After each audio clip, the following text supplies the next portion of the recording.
Assalamualaikum warahmatullahi wabarakatuh. Waalaikumsalam warahmatullahi wabarakatuh. Selamat malam, salam sejahtera, salam sehat semua. Teman-teman Koridor.tv, malam hari ini kita sangat-sangat istimewa. Biasanya kita bikin acara siang ya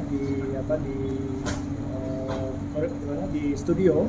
Malam ini kita sengaja membuat acara diskusi tentang hukum itu di Taman Terbuka. Kita hadirkan Bang Egy Sujana. Assalamualaikum Bang Egy. Waalaikumsalam warahmatullahi wabarakatuh. Ini pengacara senior. Ini saya nih Bang, favorit saya. Saya pernah tulis buku tentang pengacara milenium. Salah satu narasumber. Ya, dan saya dapat. Ya. Oke. Ini sekarang ketua tim TPUA ya. Singkatan apa, Pak? Tim Pembela Ulama dan Aktivis. Aktivis. Ya. Beliau juga aktivis juga, beliau bela diri sendiri.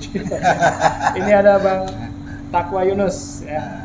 Pak Dr. Adi Taqwa Yunus ini wartawan dulu, senior saya. Aktivis juga nih. Mantan. Iya, mantan aktivis juga. Mudah-mudahan bisa banyak dialog kita malam ini ya. Kalau aktivis nggak ada mantan, aktivis jalan terus. Iya. Akhir hayat. Tahu saya ini Bang Andi, ini dari Makassar. Nah, ini juga ada Daeng Wahyudin. Wahidin. Yes. Ya. Presiden PPMI. Presiden PPMI ini dari Makassar juga kalau nama Daeng ya. Cuma tinggal di Kerawang. Nyasar di Kerawang. Iya. Kelihatannya lebih banyak di Kerawang sekarang ya. Iya. Terakhir nih Pak Arif Ihsan. Ya. Makassar juga nih. Makassar juga ya. Makassar. Tapi nggak pakai Daeng ya. Iya, Daeng Sandi. Oke. Sekarang sehari-hari apa kegiatan Pak?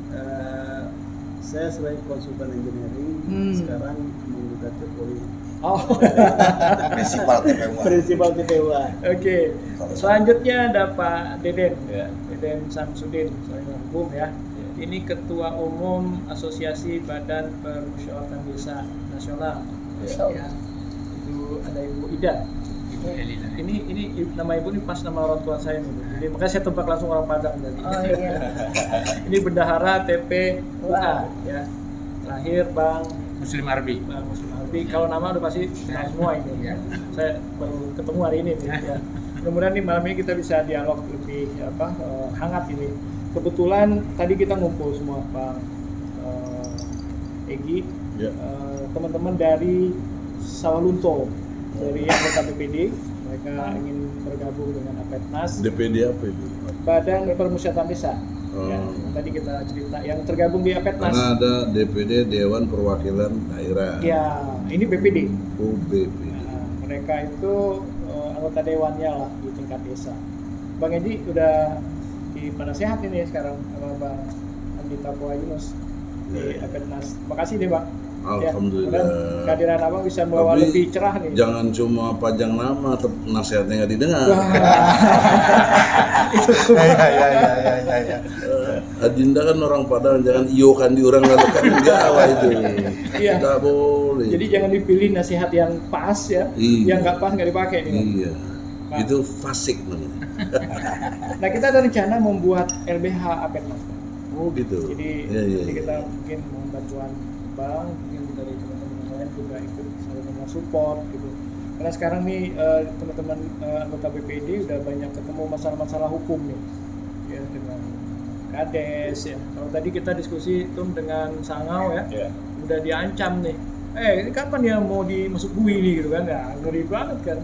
Itu background mau bikin LBH ya naon cek semua. Ada apa gitu? Nah, perlunya apa Tuh, di coba.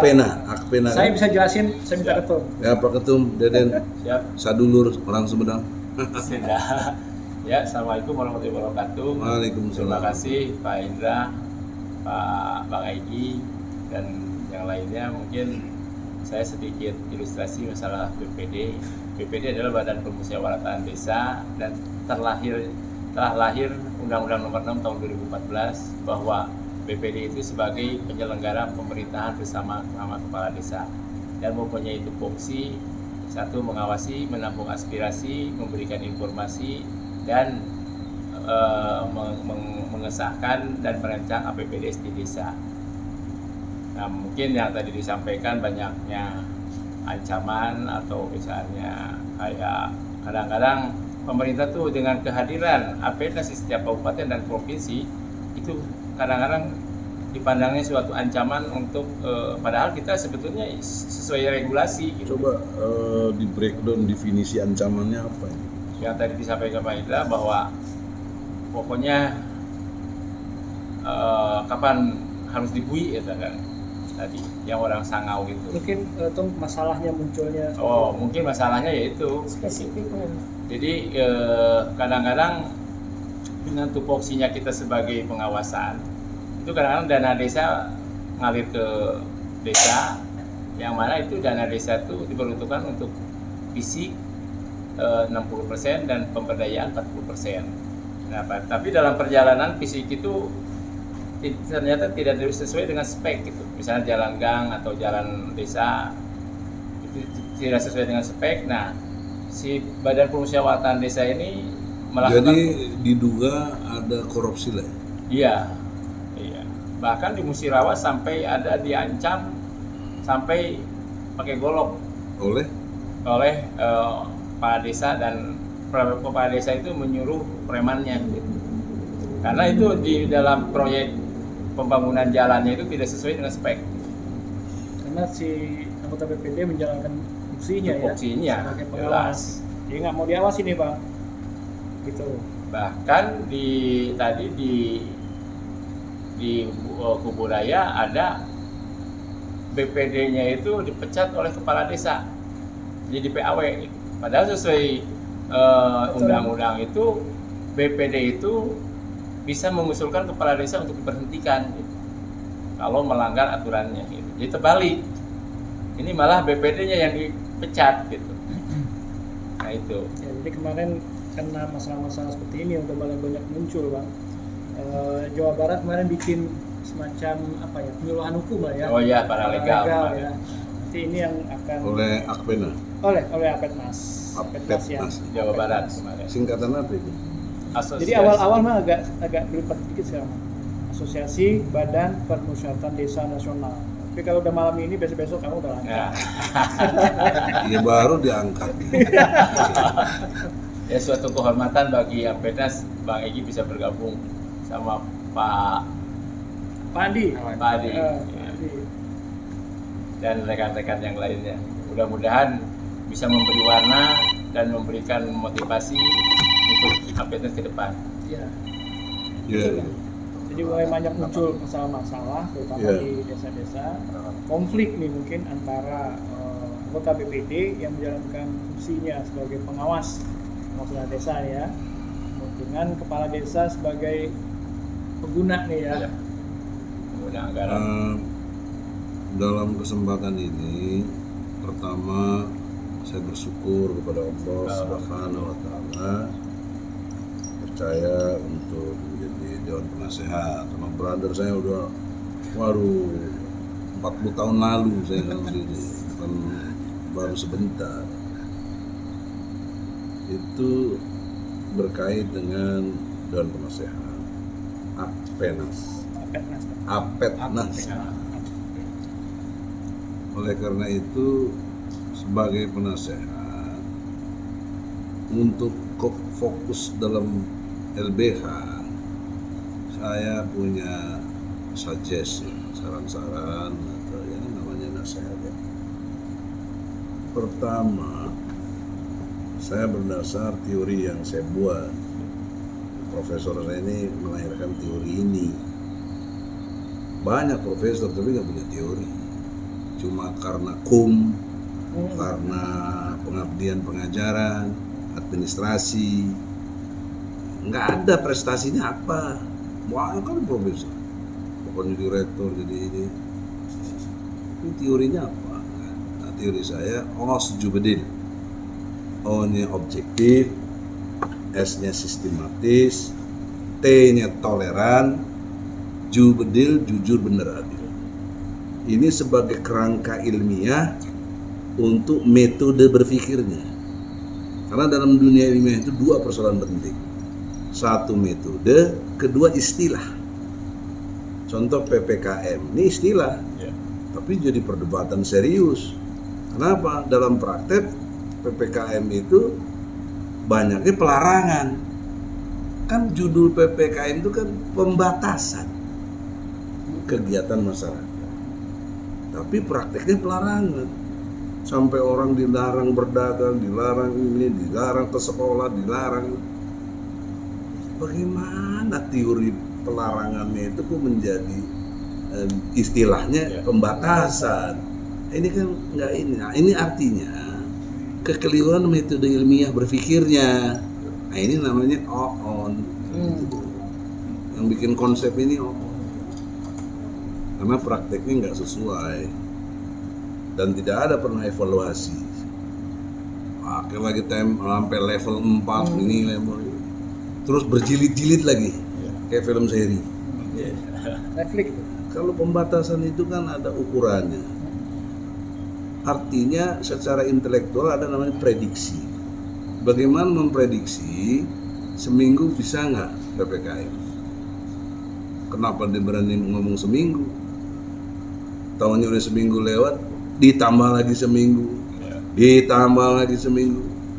Nah, ternyata pengetahuan saya tentang ini, 1 hari itu 1 triliun. Bayangkan. Biaya PPKM. Karena tadi bagaimana ngerahkan aparat, ngerahkan ini, ngerahkan itu, dasar bos. Jadi dengan tambah pula harta pengelola itu PPKM itu. Nah itu kan sampai ke desa-desa. Maka kepala desa tadi ada yang ngancem itu diduga ya pasti dapat lah. Budaya kita itu, nah ini background juga ya kenapa Persjubdel itu lahir secara objektif, sistematis dan toleran. Budaya kita itu terkondisi feodal. Udah turun temurun. Betul. Bahkan menurun ke partai politik. Tunjukkan sama saya partai politik yang tidak feodal. Walaupun dia pakai nama demokrasi, tapi feodalnya luar biasa. Kalau Mama Mega nggak dilawan nggak bisa. Siapa yang bisa? Nah itu penghormatan saya. Bukan ini Mama Mega kan bagus. Orang tua itu. Jangan kali itu. Tiap kongres dia lagi dipilih. 4L bang, lu lagi. Kaderisasi nggak jalan itu. Ini kan masukan sebagai fakta objektif itu. Gerindra tidak bermaksud mengkritik, nggak pernah kongres atau munas. Prabowo deh. Urusan swasta politik. Itu Enggak. udah bang, ujuk-ujuk dia deh. Ini nggak ujuk-ujuk setiap saat. Itu bahasa Kerawangnya. Iya. Bahasa Makassarnya tau nggak? Dia udah terpengaruh goyang Kerawang. Oleh karena itu budaya feodal ini sampai tingkat-tingkat desa, apalagi di situ udah dijadikan sesepuh, wah feodalnya. Mana ada berani ngelawan sesepuh? Turunannya secara sistematis menjadi oligarki. Oligarki itu cumi-cumi. Satu kepala, banyak ornamen ke belakang gitu. Gurita. Banyak Jadi beritanya. ya, kalau Berita. misalnya ketua umum tuh partai, orang nggak dekat dengan dia, nggak kepake. Jadi ukurannya bukan prestasi dan kualitas, Ini kan. Ya kan tapi seperti itu. fulus. Maka tuluran oligarki menjadi transaksional. Transaksi. Iya. Tadi dana desa, waduh, bagaimana turunnya sekian sampai ke rakyatnya sekian. Ya. Bahkan rakyat sangat dihina oleh Presiden Jokowi ketika kunjungan lempar-lempar makanan. Di zaman Belanda begitu juga tuh. Ada videonya tuh yang membandingkan itu kan, setelah lihat di medsos. Itu kan penghinaan kepada rakyat sendiri. Karena presiden itu punya tugas pokok menurut UUD 45. Bukan bagi-bagi makanan. Bukan. Secara ilmu hukum, ini kan kita mau LBH nih. Iya, biar iya, iya. teman-teman Kaitan di hukum. daerah harus punya background ini, filosofisnya. Karena hukum itu awal elemen utamanya itu filosofis. Di dalamnya ada moral. Kalau nggak bisa jadi hukum. Yang kedua historis. Gimana historis? Yang ketiga sosiologis. Bagaimana? Makanya ada hukum adat.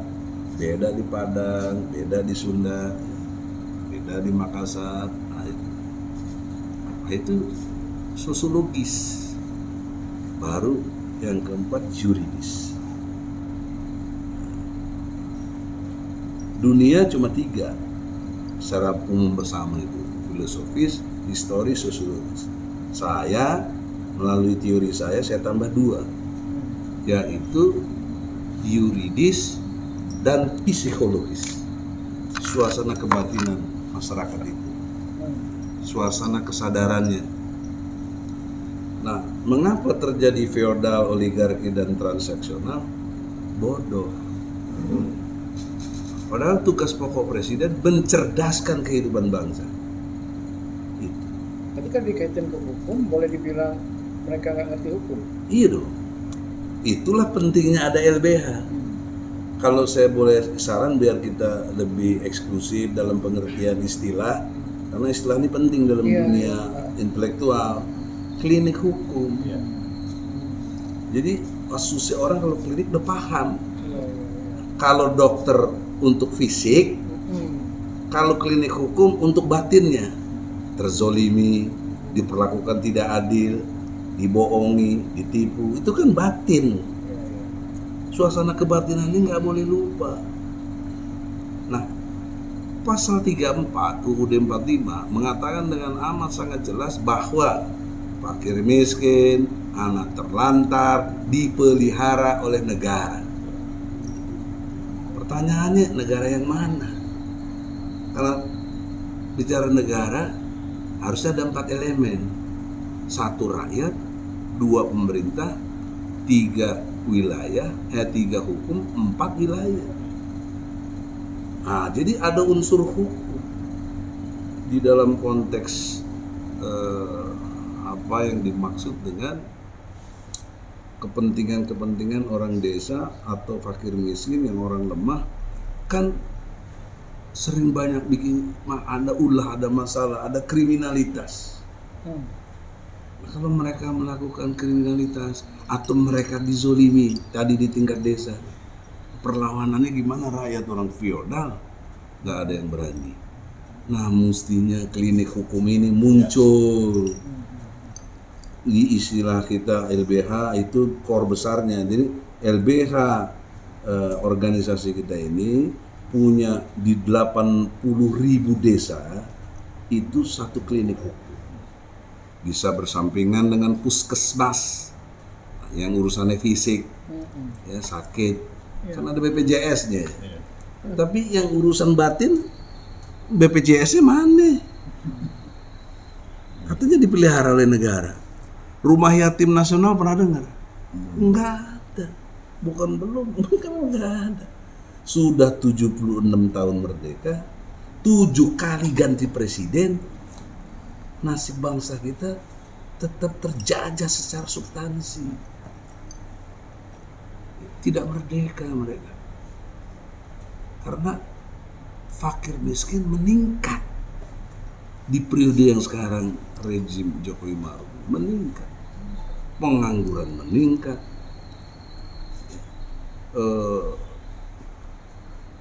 Lebih dahsyat lagi ekonomi nyungsep minus 2,7%. Alasannya karena pandemi kan. Iya, tapi teori ekonomi dalam dunia tenaga kerja itu bisa lebih dijelaskan. Itu pertumbuhan ekonomi 1% akan menimbulkan daya serap tenaga kerja 250.000 sampai 500.000. Ini teori, Bos. Tapi untuk tercipta pertumbuhan 1%, ya, perlu uang digelontorkan minimal 100 triliun. Misalnya 100 triliun disebar di 5 desa, gitu nih. Masing-masing dapat 20 triliun di situ kan. Sehingga desa itu berkembang, bertumbuh ekonomi. Kalau itu bertumbuh banyak yang kerja. Nah ini dikhianati. Yang harusnya tugas pokok presiden yang lain adalah mensejahterakan umum, kesejahteraan rakyat. Di sila Pancasilanya keadilan sosial bagi seluruh rakyat Indonesia. Itu filosofis bangsa kita.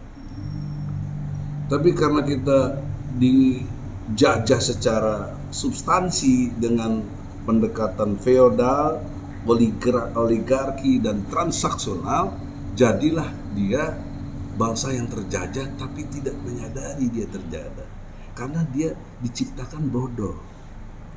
Nggak ada. Nah, diukur dari siapa? Tenaga kerja. Ya. Paling banyak itu tidak tamat SD. Kalau tidak tamat SD kan mungkin baru kelas 1, kelas Banyak 2. pemilih kemarin itu kalau Itu tenaga kerja SDM bangsa kita. Makanya Wapres loh baru ngomong kemarin, tenaga kerja kita kenapa nggak banyak dipakai, karena bodoh katanya. Nah yang bikin bodoh siapa? Kan harus mencerdaskan. Dia wakil presiden, including dalam konteks undang-undang dia presiden, wakilnya, karena sumpah jabatannya bareng. Pasal 9 UUD 45 bunyi sumpahnya jelas, demi Allah sebagai presiden dan wakil presiden akan menjalankan undang-undang sebaik-baiknya dan seluruh-seluruhnya demi nusa dan bangsa. Nah, tapi ketika kita gugat gak datang, kan gak taat hukum, gak menjalankan hukum. Ini sumpahnya demi Allah tuh apa gitu? Ini orang yang munafik yang begini. Kalau dikasih amanah khianat, ngomong bohong, di janjinya ingkar. Menarik dalam perspektif hukum. Ratna Sarumpait seingat saya, karena sama-sama di penjara tuh mas saya di Tahti Polda Metro. Ya. Saya karena bela Prabowo, people power, tangkep ya, karena saya ngomong begitu untuk membahas kecurangan pemilu 2019. Bahkan banyak yang mati, 800 orang lebih meninggal. Tapi nggak boleh diotopsi. Kan patut diduga kalau meninggal serempak itu kan ayah naon cek sunan. Ilmiahnya otopsi dong. Kenapa ini, apa keracunan atau apa? Serempak enggak ada, nggak boleh. Nggak ada turut berlangsungkawa. Bertentangan dengan sumpah jabatan presiden tadi dan visi misi dia sebagai presiden dalam perspektif Undang-Undang Dasar 45. Apa? Menjaga tumpah darah seluruh rakyat Indonesia. Bayangkan bos, ini Undang-Undang Dasar 45. Ya. Dunia internasionalnya menjalankan politik bebas aktif untuk menjaga perdamaian dunia, ikut serta menjaga supaya penjajahan di muka bumi harus dihilangkan. Tapi belum lama ini ada ratifikasi untuk konteksnya konvensi PBB untuk pelanggaran HAM. Indonesia justru masuk negara yang menolak bersama Cina komunis. Jadi gimana? Sumpah jabatannya gak begitu. Ini kan sudah pelanggaran serius. Mestinya fungsi DPR jalan, karena fungsi DPR 3, ya, mengawasi jalannya pemerintahan, membuat undang-undang legislasi, dan budgeting Budgeting. untuk APBN. Nah, mengawasi jalannya pemerintahan gimana? 66 janjinya Jokowi gimana? Ya. Nah, rata-rata Sarumpait kena 2 tahun karena dia bohong, dibilang dipukulin, taunya enggak. Habib Rizik bilang sehat, oleh hakim 4 tahun. Jadi kalau 2 orang ini jadi jurisprudensi 6 tahun kan? Nah, Jokowi kebohongan itu 66 kali. Berarti kalau kali 6 berapa? 350 tahun. Harus dihukum. Diwariskan tuh 3 turunan. Tapi sedang dikondisikan sekarang 3 periode. Dasar ya. Nah, itulah refleksi dari feodalisme itu sampai ke situ. Padahal ketua MPR sekarang, kalau boleh kelima dulu saya ngajarin. Kader di Jayabaya tuh, tanya tuh anak temen Jayabaya itu. Akunting, HMI. Waktu saya ketua PB HMI, penggantinya Tamsil, dia wakil sekjen. Berarti kan anak buah dalam konteks HMI. Sekarang ketua MPR, sebelumnya ketua DPR. Apa fungsi pengawasannya? Saya gugat ke PN Jakarta Pusat. Anehnya lagi, sidangnya belum, pembuktiannya belum, saksi-saksi belum, udah diputus selah, kalah kita. Negeri kita ini tekumah sudah. Padahal hakim itu wakil Tuhan di muka bumi. Ini negeri hukum rimba nih. Nah, negara hukum rimba. Nauzubillah min dzalik. Nah, pertanyaan seriusnya, ini ada dalam era dewasa ini, kita di sini sebagai satu generasi. Apakah kita cicing wae? Nah, itu persoalan serius. Karena Ali bin Abi Thalib mensinyalir diamnya orang baik menimbulkan banyaknya kriminalitas. Jadi sumbangsi orang baik tapi cicing wae, dosanya besar. Sangat besar. Menjadi penyumbang terbesar untuk kriminalitas ini. Feodalisme terus berkembang.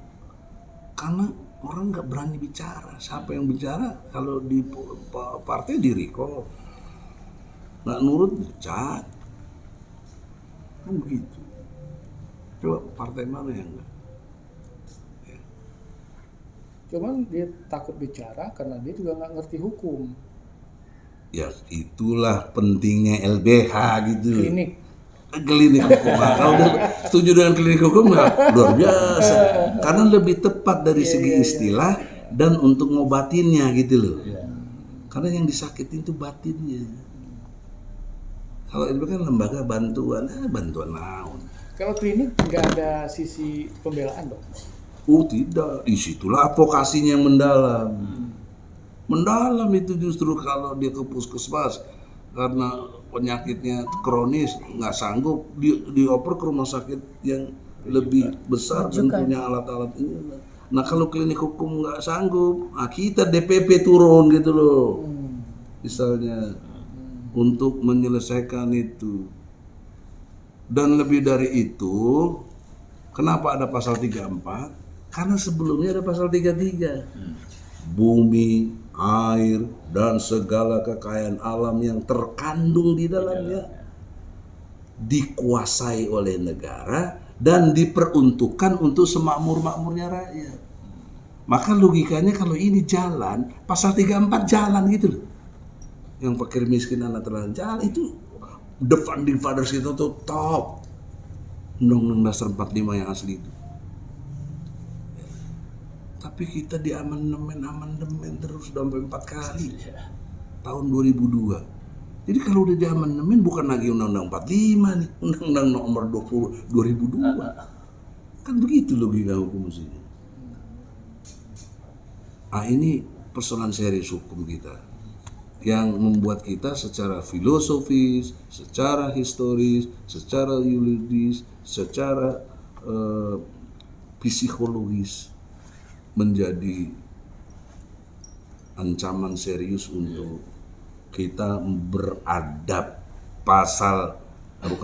Sila kedua, kemanusiaan yang adil dan beradab nggak jalan. Bagaimana mau jalan? Tadi sumber daya alam, coba inventarisir Sumedang aja kampung kita itu. Berapa sumber daya alam yang ada di situ? Itu Padang, paling tidak terkenal ada semen Padang, itu sumber daya alam. Dikeruknya kemana? Siapa yang menguasai di situ? Ya. Itu persoalan serius. Papua yang terkenal ada emas. Doktor saya ahli lingkungan hidup. Dalam perspektif hukum, yaitu lingkungan hidup itu kan substansinya harus sustainable development, ya, pembangunan yang berkelanjutan. Itu mesti ada ketersediaan sumber daya alam. Karena sumber daya alam ada yang habis, nggak bisa renewable, ada yang bisa. Nah, yang tidak bisa, nggak bisa di-renewable lagi, ya seperti yang tambang-tambang itu tadi. Ada batasnya, ada kapasitasnya. Habis ya. Habis, selesai. Emas misalnya, bayangkan nih emas, contoh saja. 1 gram 1 juta. Coba lihat antam. 1 juta, 1 gram. 1 ton berapa gram? 1.000. 1.000. Iya. 1 gram, iya. 1 gram 1.000. 1 ton 1.000 gram. 10.000. 1 ton. 1 ton. Semiliar gram. Semiliar kali semiliar ya berapa? 1 juta dong berarti. Triliun. 1 juta. 1 gram itu 1 ton itu 1 miliar. 1 juta gram. Iya. Kali 1 juta. Itu berapa? Jadi Iya. itu. Iya. 1 Jadi- ton 1 juta gram. Ya semiliar. Jadi 1 ton 1 triliun. Iya, 1 triliun. Itu maksudnya. Nah, sejak tahun 1962 masuk Freeport, backup dari pemerintah Amerika, menguasai sampai detik ini. Indonesia waktu itu cuma dapat 1%. Terus berubah tinggi 9%. Nah, periode Jokowi merasa sudah investasi 51%. Tapi pertanyaan serius secara ilmu hukum, pengelolaan dan pengawasannya kenapa masih Amerika? Dan yang mengerikannya lagi, Amerika itu yang punya namanya McMoran, swasta McMoran itu. Dia bergaya Elvis Presley, dipajang di Freeport foto gitu. Saya pernah survei, nggak omdo. 2 kali saya ke daerah Tembagapura itu. Dan yang menariknya lagi, ada sumber daya uranium untuk buat bahan nuklir. Mahalnya luar biasa uranium, bos. 1 gram emas aja 1 juta. Kan kalau dikalikan juta-juta ton berarti berapa juta triliun gitu. Terus saya yakin ini kebohongan yang serius, divestasi 51% karena pengelolaan dan pengawasan masih mereka. Artinya unbinding di sini. Belum ada ketetapan yang pasti. Jatuhnya apa jadinya? Bohong. Mana bukti 51%? Kan harusnya berkuasa dong. Itu logika perusahaan, ini kan perusahaan juga ngerti ini, Pak Segen, Pak Ketum. Saya nasihati ini nggak ada yang kritik ini, kan nggak punya ilmu juga. Nah itu dia, nggak punya ilmu. Dokter bidang ini langka mana. Tapi saya sekelas sama Menteri Lingkungan Hidup dan Kehutanan. Banyak sekelas S3-nya di IPB. Jadi aneh juga kita sarjana hukum bisa masuk IPB, susah itu. Karena statistiknya mesti kuat segala macam. Tapi nyambung banget itu.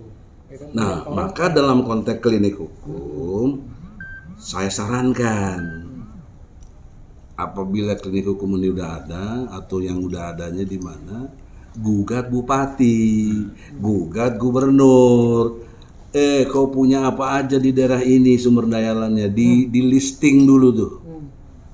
Misalnya Papua udah jelas ada emas, ada uranium, ada tembaga puranya, ya, ada tembaga, ada di Kendari, ada nikel, mahal. Kalimantan Selatan, Kalimantan Timur, batu baranya mahal. Nah itu dipersoalkan sama Hari Azhar Haris itu yang punya Luhut, bakaran jenggot, pura-pura ngadu ke polisi. Ini kan berbahaya secara ilmu hukum. Jadi orang yang mau mengkritik malah dikriminalisasi. Nah, ini saya teringat satu video yang menarik dari Suara Patriot yang bicara Saudara Chandra Tua. Videonya judulnya Hitam Putih yang terbalik. Jadi ada nenek-nenek punya rumah digusur, protes, ditangkap. Ada 23 lawyer membela HAM di sana, ditangkap, dipenjara, udah dikeluarin, dicekal, nggak boleh keluar negeri, nggak boleh ini, nggak boleh konferensi pers segala macam. Jadi pemasungan yang luar biasa. Padahal tahun 1966 ada konvensi yang Presiden Cina waktu itu tanda tangan. Tapi penguasa sekarang tidak mau meratifikasi. Kan mestinya logikanya dalam konteks per negara sudah ratifikasi untuk tidak lagi melanggar HAM itu tadi. Bayangkan sampai sekarang malah dia masuk jadi super power sekarang ini. Ya, di samping Amerika kan Cina punya daya saingnya tinggi. Tapi budayanya yang hitam jadi putih, yang putih jadi hitam. Nah, yang saya termenung secara intelektual, kok semuanya ini ada di Indonesia ini? Saya lawyer. Undang-undang mengatakan lawyer tidak boleh dituntut pidana, tidak boleh digugat perdata dalam bela klien. Jelas-jelas waktu itu saya bela Prabowo, capres. Lawan capresnya namanya Jokowi. Ada kecurangan, saya udah lapor ke Bawaslu, dicuekin, ignore. KPU ignore. Maka pikiran awalnya Pak Amin Rais itu untuk people power. Jadi kalau mau ditangkap mestinya Amin Rais yang pertama ngomong, kok kita jadinya. Lawyer yang nggak boleh tadi. Punya hak imunitas. Nah, di situ saya ketemu Ratna Sarumpait. Tapi saya ruangannya khusus, 1x3 aja, sendirian. Kamar yang kecil itu, waduh. WC-nya kadang-kadang tikus. Itu yang koruptor. Kita tahanan politik kita. Masya Allah. Jadi panglima di hukum tuh nggak ada ya? Hukum ada panglima nggak ada istilah itu ya? Itulah yang tadi seperti di Cina. Kelihatannya aja megah, bagus, apa nggak tahu. Ada aktivis yang mempersoalkan harta pejabat di sana, di penjara 4 tahun. Coba. Dan kita tahu peristiwa Tiananmen dilindes sama tank. Saya dalam perspektif Islam saya lihat ini gaya Fir'aun. Digambarkan di surat Al-Qasas, bukan kata Egy Sujana loh. Surat Al-Qasas surat ke-28 ayat 4.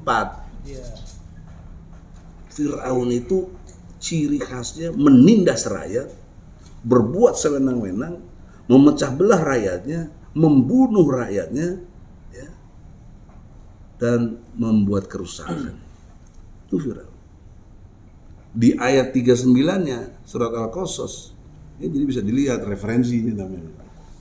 Boleh sembarangan, intelektual tuh harus kuat referensi. Quran lagi. Firaun bersama bala tentaranya berlaku sombong, arogan. Quran yang ngomong gitu. Terus coba kita lihat sekarang. Gimana sombongnya? Orang lain karena COVID nggak boleh kumpul-kumpul, dia boleh. Iya. Nggak diapa-apain. Itu kan diskriminatif yang luar biasa. Dan kita diam saja. Ketika kita bersuara, kita putih itu kan, jadi hitam di penjara. Itulah pentingnya klinik hukum. Ya, karena siapa saya mau bela? Besuk aja nggak ada, nggak bisa. Jadi gak ada yang busuk kemarin. Ya seminggu pertama boleh dibesuk itu. Terus nih lawyer saya nih waktu itu, karena teman saya dari sejak TPUA ini sebelumnya kan udah ada tahun 2017 sebelum Habib Rizik ke Mekah itu udah ada. Karena saya buat untuk bela ulama gitu. Dan aktivis yang pada ditangkap itu saya bela. Maka sekarang kita gugat 2017. Saya ditangkapnya 2019. Tapi nggak diadili karena mau ngadilin apa sih? Kesalahan siapa? Saya tanya sama penyidik. Tunjukkan satu pasal. Saya salah di mana?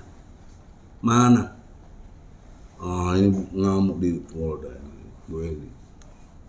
Nggak ada salah orang ditahan. Lumayan 41 hari. Jangankan 41, 1 hari juga di penjara mana enak. Tapi menjadi buku itu kan, 41 hari.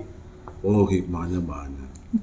Ya itu tadi baca Quran, jadi tahu, ini, begini. Tapi Jadi, bikin TPUA itu, ya, ini apa dulu awal?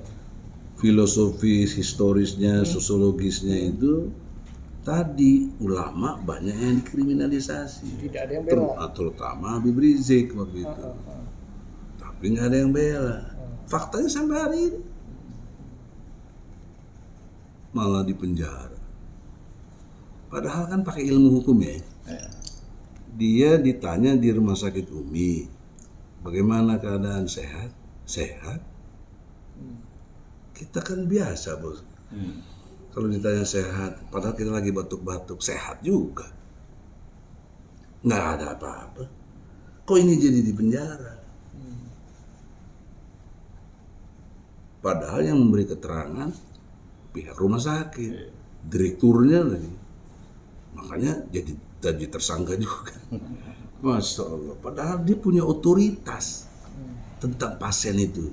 Sama seperti lawyer punya otoritas dalam perspektif imunitas hukum, nggak boleh diganggu orang di pembela. Saya ini sama dengan polisi, dengan jaksa, dengan hakim, setara, namanya penegak hukum. Itu ada di pasal 5 Undang-Undang Nomor 18 tahun 2003. Nah, ini perlu tahu nih udah.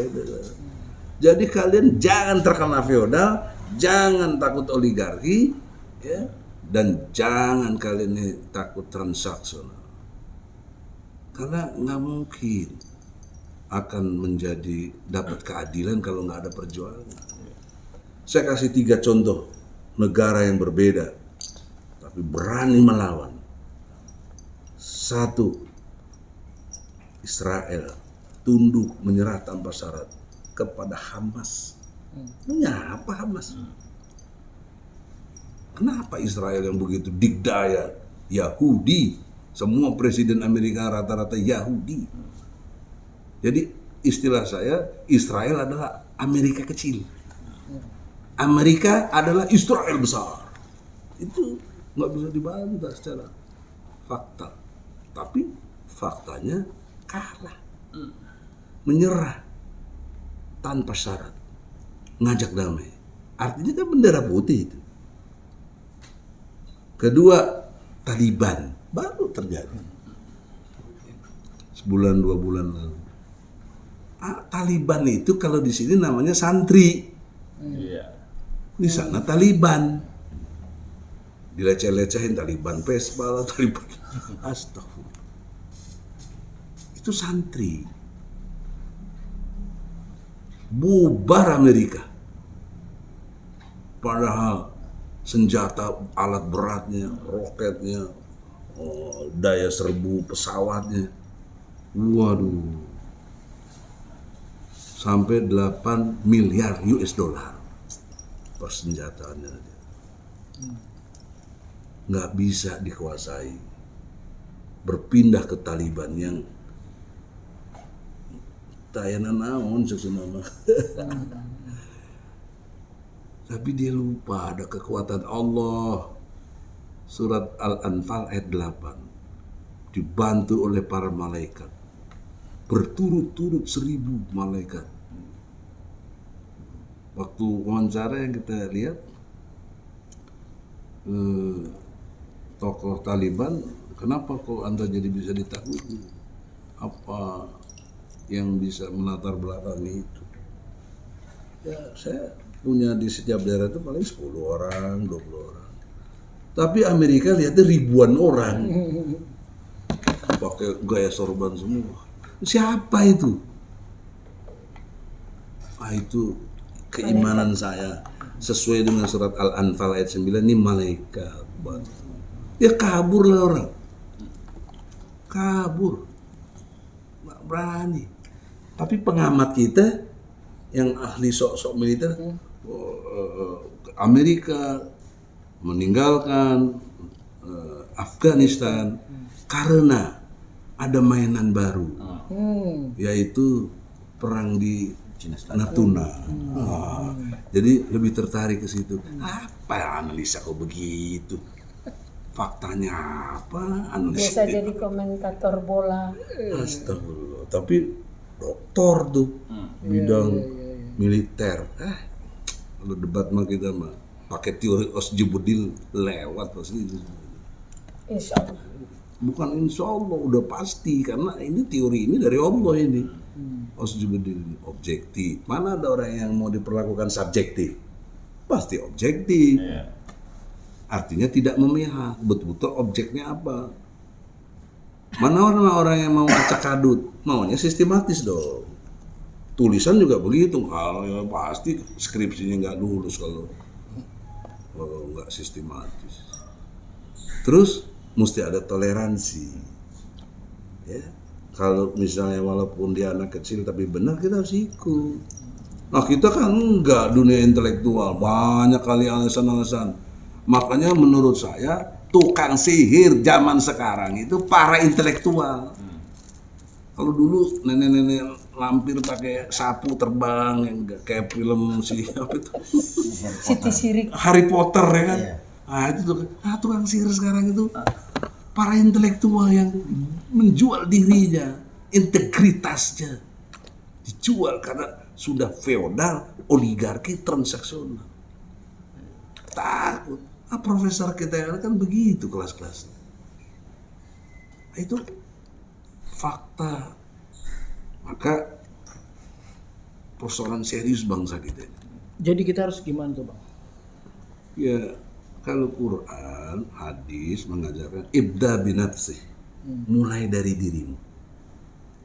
Kau sekjen, mana kerja kau? Apalagi kau ketum, apa yang udah kau kerjain? Sampai ke desa-desa bela tadi orang-orang desa. Alhamdulillah kalau udah sadar LBH atau klinik hukum ini pekerjaan mulia karena memang officium nobile. Pekerjaan mulia lawyer itu. Hakim nggak disebut, jaksa nggak disebut, tukang nuntut, polisi apalagi, ya sebagai yang penyidik, penyelidik dan penyidikan. Itu kan yang satu-satunya disebut officium nobile itu lawyer. Karena dia sering membela yang nggak punya uang, nggak apa, tapi kemuliaannya itu yang orang tuh dibela, batinnya itu yang tersiksanya itu dibela. Nah, jadi tidak bermaksud saya mendominasi pembicaraan ini, teman-teman, tapi ini penting sekali. Background ini yang nggak ada, intelektual kita nggak menjelaskan, pada jadi tukang sihir. Ini Omnibus Law tiba-tiba nggak ada naskah akademiknya apa-apa, jadi diterima, udah jadi undang-undang. Dan yang bahaya sekarang udah jadi RUU HIP, haluan ideologi Pancasila, ya, akan menjadi Ekasila, yaitu gotong royong. Artinya apa? Sila pertama sampai kelima hilang. Kok diterima sama DPR gitu loh? Kan itulah makanya saya gugat disfungsionalnya itu. Tapi hakimnya mungkin ditekan apa ya, kenapa kok belum ada saksi, belum ada sidang, kok dia putusan selas, gila. Nah, yang kedua, presiden kita gugat juga disfungsionalnya, ya, bohong, janji ingkar, beri amanah hianat. Hakimnya diapain? Dimutasi tiga-tiganya sama panitera. Dimutasi. Padahal semua hakim pengen di PN Jakarta Pusat karena pengadilan negeri terbaik itu dia itu PN Pusat. Tapi dimutasi. Tapi setelah dikritisi di medsos, paniteranya doang dibalikin. Paniteranya balik lagi. Hakimnya kemana? Itu hakimnya entah kemana. Keluar Jakarta. Mungkin dugaan intelektual saya ya. Ini hakimnya udah benar karena waktu itu saya kan sidangnya udah sampai ke-8 bos. Kan terasa nih hakim bener apa enggak. Bener dia, jujur, bener, adil, aspirasi kita diterima, sampai ke mediasi juga diterima, ya kan?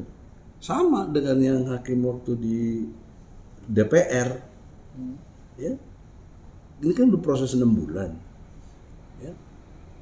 Nggak berani ada yang datang dari anggota DPR, yang disuruh datang biro hukum ngelawan kita, bukan kita sombong. Aku bilang kalian tuh sewa lawyer yang paling top, lawan saya. Nggak ada berani sewa. Padahal si Luhut bisa nyewa si Otto tuh dari Pradi. Kan bayarnya mahal pasti. Saya nggak ada yang bayar, bela rakyat sampai lupa. Bang Egy, saya ini mau tanya, dari mana keberanian Bang Egy berani untuk bela diri, bela ulama, bela aktivis? Nah ini mau bela orang desa pula kan? Dari mana? Ya, tidak bermaksud ria, sum'ah, ujub ya, tolak ditakabur.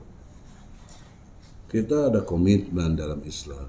Inna sholati wa nuzuki wa mahyaya wa mamati lillahi rabbil alamin. Sesungguhnya sholatku, ibadahku, dan hidupku, bahkan matiku hanya untuk Allah. Ini komitmen loh. Setiap sholat kita baca di doa iftitah. Sebelum Allah sesuatu Allah baca ini, baru Al-Fatihah. Ini dulu.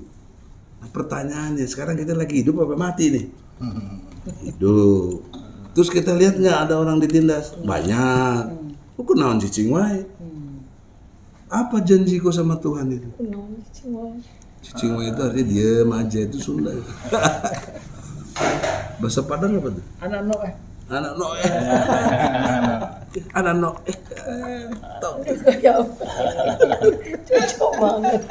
udah jadi Padang pula deh. Jadi oleh karena itu kan pertanyaan itu berkualitas itu. Kan orang nggak mungkin bertindak tanpa background. Inilah dasar saya, sumpah kehadiran saya sebagai manusia. Wa ma khalaqtul jinna wal insa illa liya'budun. Tidaklah Allah ciptakan manusia dan jin kecuali untuk menyembahku. Nah kenapa kita lagi hidup nggak menyembah dia? Padahal pembiasaannya sudah diajarkan. Apa? Sholat. Sholat lihat strukturnya itu. Sujud. Sujud kita itu nempel di lantai. Dahi kita, kepala kita, semuanya ini, semua isi kepala kita apa? Otak. Otak untuk apa? Berpikir. Jadi substansi sujud adalah mensujudkan pemikiran kita. Mensujudkan keinginan kita. Sesuai dengan perintah Allah. Karena kita hamba Allah. Kita diciptakan oleh Allah untuk itu. Nah pertanyaan seriusnya, ketika kita hidup, bagaimana ada orang ditindas? Maksudnya melawan dong. Nah itulah tauhid. Tauhid. Apalagi ditambah surat Al-Ikhlas. Qul huwallahu ahad. Ahad itu bukan satu. Karena kalau satu masih setengah dibagi setengah satu. Ahad itu mutlak absolut. Tak terbagikan. Ahad. Tunggal. Makanya Allahus Samad. Semua bergantung kepada Allah. Semua bergantung kepada Allah. Itu objektif. Subjektifnya orang cari gantungan lain. Ya. Inna sholati wa nusuki wa mahyaya wa nur hayati wa qorola wa alpar sekarang. Nggak siapa alpar depan tuh. Bos. Nah, orang paling takut kehilangan apa? Jangan handphone hilang aja kita panik. Tapi satu malam kalian nggak tahajud, nggak pernah panik. Biasa-biasa aja. Kan kurang ajar gitu ini. Ingkar nikmat kita kepada Allah. Kufur nikmat. Diberi sehat. Tapi tidak ikuti perintah Allah. Saya dicoba oleh Allah banyak sekali. Karena untuk konsisten itu istiqomah itu paling susah. Dua persoalan seriusnya. Ancaman. Iming-iming dulu. Kalau nggak bisa diiming-iming, janji gini nih, baru ancaman. Intimidasi. Makanya jadi aktivis itu 3. Kalau ancaman terjadi, 1 masuk rumah sakit, entah mereka pakai preman, digebukin kayak si Novel Baswedan, siram air keras, yang ternyata yang siram polisi, coba bagaimana itu? Padahal doktrin polisi itu mengayomi, melindungi, melayani rakyat. Nah, itu kan serius problem kita ini. Kemudian dalam surat Al-Ikhlas ini yang menarik adalah brother, orang Padang tuh agamanya kuat, sama Makassar juga ada budaya syirik lagi. Kenapa namanya surat Al-Ikhlas? Tapi nggak ada satupun kata ikhlas di dalam surat itu, nggak ada. Melulu tauhid. Qul huwallahu ahad, Allahus samad, lam yalid wa lam yulad wa lam yakul lahu kufuwan ahad. Kembali lagi ke ahadnya. Jadi dalam teori ilmiah, dalam perbandingan teologi, konsep Tuhan dalam Islam, hanya Islam yang jelas punya konsep Tuhan. Dalam pengertian surat Al-Ikhlas ini, absolut, distinct, dan unik. Absolut itu turunannya distinct. Laisa kamislihi sayun. Tidak ada yang semisal dengan Allah. Maka dia jadi unik. Ini nggak unik, banyak sama dengan ini. Ini walaupun merah putih nggak unik ini. Nggak ada. Yang unik cuma Allah. Karena dia menguasai langit dan bumi. Bahkan space and time. Wal awalu wal akhiru wal jauhiru wal batinu wa huwa bikulli syai'in alim. Jadi Allah yang awal, Allah yang akhir. Ini awal akhir kan bicara waktu ini. Dari awal ke akhir ini bicara space. Nah, kalau spektrum diluaskan, ini bumi, ini langit, ini kan space and time. Untuk menempuh jarak langit bumi ini perlu waktu. Nah, ini yang menguasainya Allah. Bahkan dia bersumpah, wal asri. demi waktu. Semua rugi kecuali yang beriman dan amal soleh. Udah satu. Siapa yang bisa nandingi konsep ini?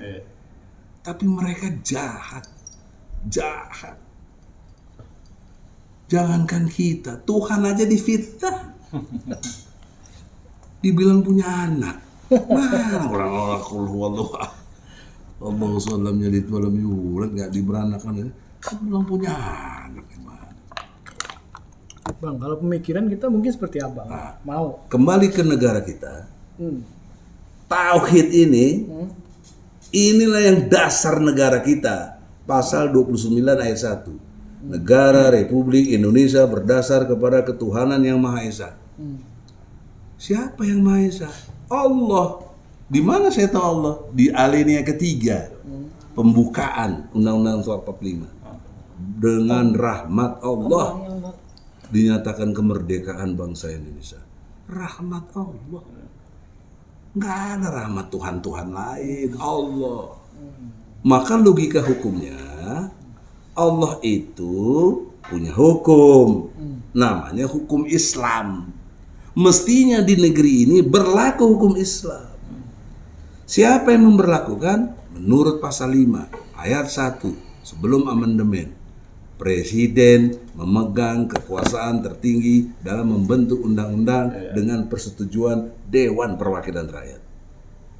Jadi secara hukum yang berhak menerapkan hukum Islam adalah Presiden dan DPR. Dan dialah memang di Indonesia ini pembuat hukum tadi, legalitas itu. Itu ilmu hukum, saya nggak ngarang-ngarang. Gitu. Nah, sudah 76 tahun merdeka, 7 kali ganti presiden, nggak berlaku hukum Islam. Dan menariknya menurut risalah lembaran negara, ketuhanan yang Maha Esa itu surat Al-Ikhlas. Siapa yang memperjuangkan? Ki Bagus Hadikusumo, Ketua Umum Muhammadiyah saat itu, bersama Ketua Umum NU Wahid Hasim, Bapak ayah Anda Gus Dur yang terhormat. Orang NU, waduh, nggak mungkin nggak hormati keluarga itu, karena dia anaknya Hasim Asy'ari, tokoh yang dasar, pendiri NU. Ia yang menggelorakan 10 November sehingga Bung Tomo berani, Allahu Akbar, merdeka atau mati. 2 jenderal Inggris mati lawan santri setelah ada fatwa dari Hasim Asy'ari harus diperangi penjajah. Dibantu Kiai Abbas dari Buntet, datang ke sana, kumpul kiai buat fatwa lawan penjajah. Merdeka gitu. Jadi jangan kira negeri ini nggak ada sumbangsi ulama. Nah, itu filosofis historis saya bikin TPU. Ulama ini luar biasa jasanya terhadap negara ini. Nggak ada Indonesia. Dan klaim secara ilmu hukum dikaitkan dengan ilmu tauhid ini, negara Indonesia negara tauhid, negara yang berketuhanan. Tapi yang berlaku liberalisme, kapitalisme, dan sekarang mau bergeser ke komunisme. Undang-undang HIP ini udah jadi RUU loh. Artinya DPR udah setuju, tinggal presiden tanda tangan.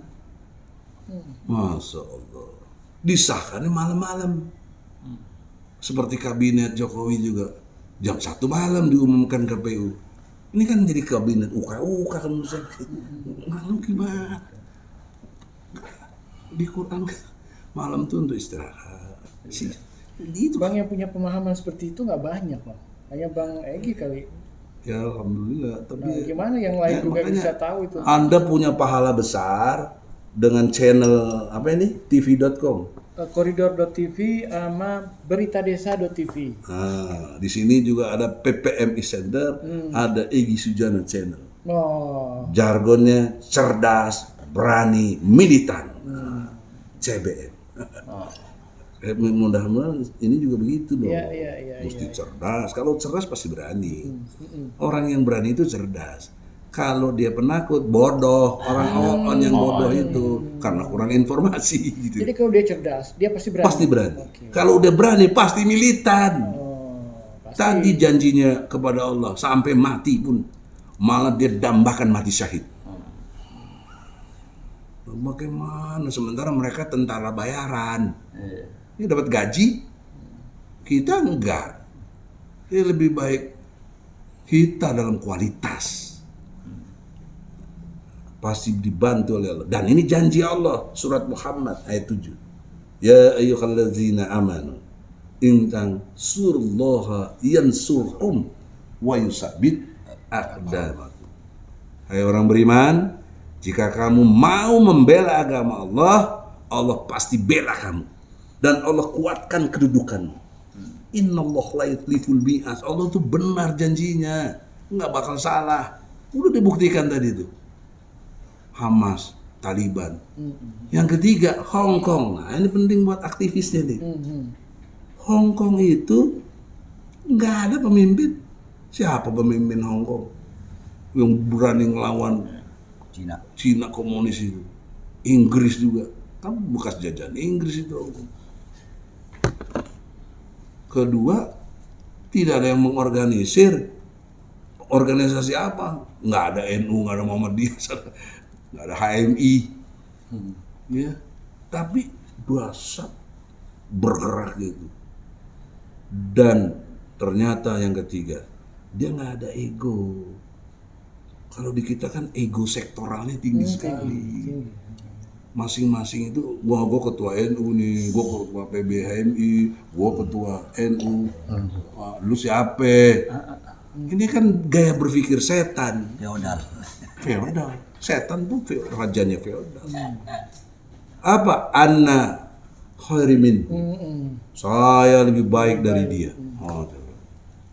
Dia dari tanah, saya dari api.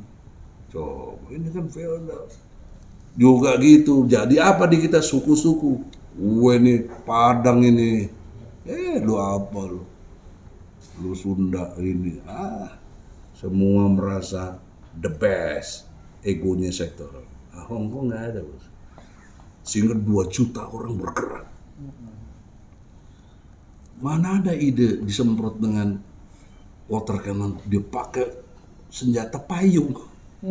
Tuh bayangkan. Gue dikesemprotnya mental lagi. Dasar. Dan lain sebagainya. Lihatlah teori gerakan Hong Kong. Itu mereka nggak Islam. Tapi dia cara-caranya Islam. Makanya menang. Sadar secara intelektual. Nanti itu ada surat Al-Maidah ayat 23. Kalau kamu mau menang, kata Allah, serbu masuk ke batas kota itu. Itu udah dibuktikan sama Taliban, masuk kuasai Afghanistan itu, ibu kotanya Kabul. Doanya di Kabul. Ini harus digarisbawahi. Nggak ada orang sakti, nggak ada, Indra. Yang ada adalah doa dikabul oleh Allah.